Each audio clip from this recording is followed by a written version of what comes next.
we bless you for everything within our lives. This is Henry J from Faith in Our Times. Today is a weekend. I'm just gonna decide to give some testimony because God is always good. Whenever we talk about God, sometimes people don't think that God does amazingly stuff in our lives. So invite one another so that I'm gonna share some little brief testimony about me. I'll be having some time on weekends to share what really God does in our lives. Most of us, we think we are just here to waste time. We talk about what really God does in our life, real stuff, real stuff happen in our life, and it happened for a reason. It happens so that we encourage one another in whatever situation you are going through.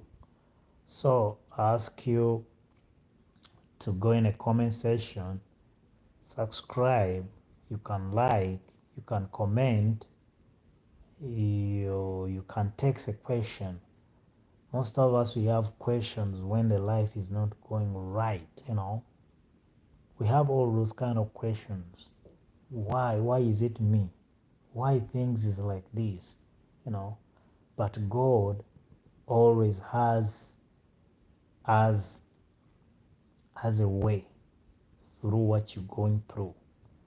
So as you ask, you can talk to a friend, call a neighbor, call somebody, your friend, your family, tell them the beauty of God. So I was born in Uganda in the time of the war, that was what I was told. And Uganda during the time when Museveni took over the power, that was 1986. But after like my mother birthed me, she died in that war. So I've never seen my mother. I don't know where she was buried. I've never seen her pictures. But by the grace of God, guess what? I'm here. That's why I testify about the greatness of God, the goodness of God, the glory of God. I'm here not because I'm here because it's the grace of God. It's the grace of God. God has been really good in my life. And as I grow up, I grew up with my grandma. My grandma died. He died was it 2017? So that's when my grandma died. She raised me, and my father died when I was just 10. He died when I was 10. So you can think about the life I went through. I used our family was a family of sorcerers. Practice a lot of traditional norms like sacrificing, like worshiping. We have names like Musoke, Chiwanuka, Muanga, Muguluma. Most of those kind of names, they have like a spiritual background or need. So they believe those are all God. Musoke means the god of rain. Most of those people, they know the rainbow. When you see the rainbow in Uganda, you know exactly they're talking about, like the god of rain. So so when I grew up, our family were practicing those kind of traditional beliefs. So we had like a small shrine. Shrine.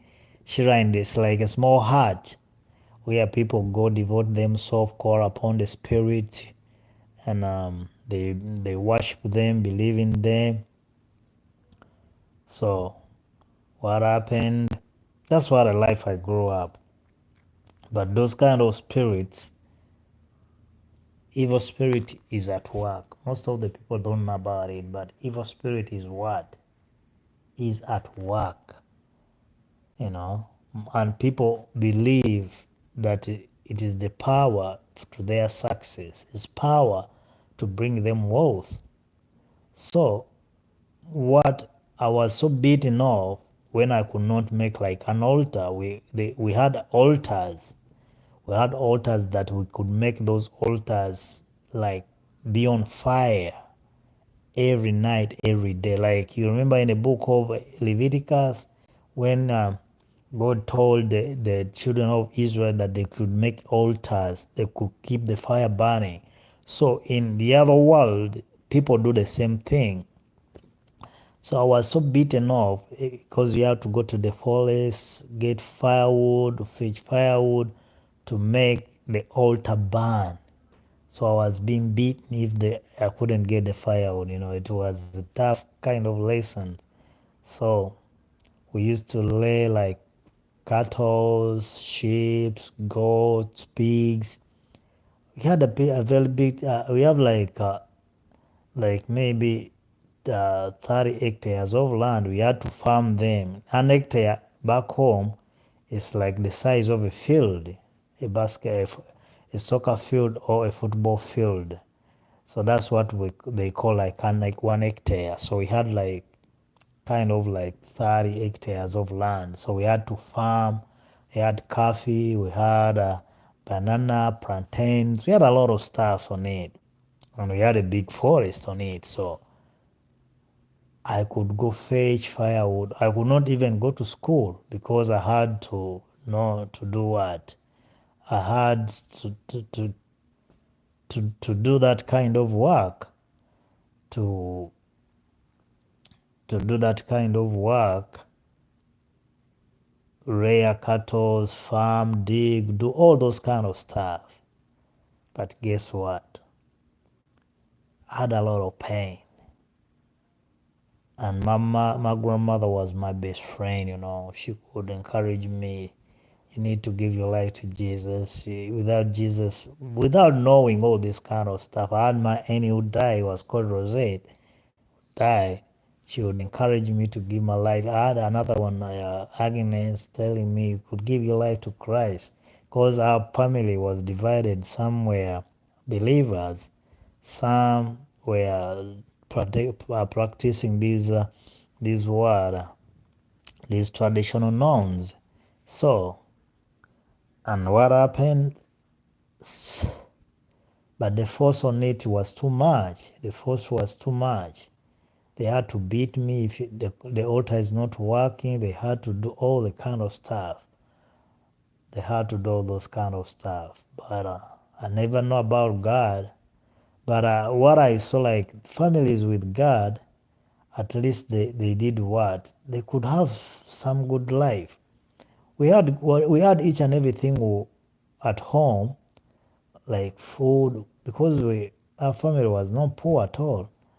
But they can say that Satan has separated you to serve him, Those like separation on God, like God is calling you, have a call on you. And so for me, they thought that the thing is, if somebody back home in Uganda, if somebody has no parents, so nobody has to make like fall upon you. So they can decide you to dedicate you to evil spirits so that you can serve evil spirits. So that was the case. Because I had no mother, no father. My dad died, and nobody was, unless my grandma. My grandma did a very good job, and she was my only life, hope, joy, you know. But everything was well until I was kicked out of home. I was like 17 years of age, so I was kicked out from home.